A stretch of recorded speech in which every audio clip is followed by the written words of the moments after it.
దేవునితో నువ్వు మాట్లాడి ఎన్ని రోజులైంది? ఒకప్పుడు గంటల తరబడి కన్నీళ్లతో ప్రార్థన చేసిన నీ మోకాళ్ళు ఇప్పుడు ఎందుకు మొద్దుబారిపోయాయి?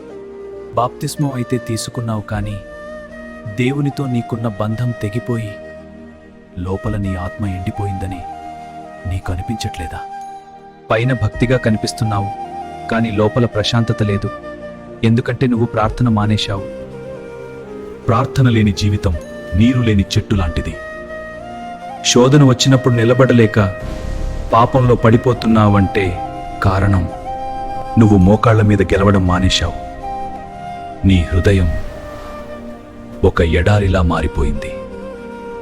లూకా ఏం చెబుతుందంటే, మనుష్యులు విసుకక నిత్యము ప్రార్థన చేయుచుండవలెను.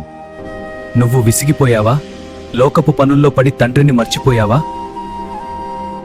ప్రార్థన లేకపోతే నువ్వు అపవాదికి సులభంగా దొరికిపోతా.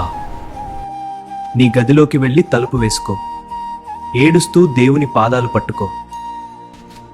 ప్రభువా, నా ప్రార్థన జీవితాన్ని మళ్ళీ వెలిగించు. నీతో నేను మాట్లాడాలి.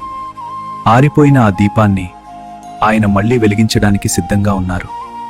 మోకాళ్ల మీద గెలిచినవాడు లోకంలో ఎక్కడైనా గెలుస్తాడు.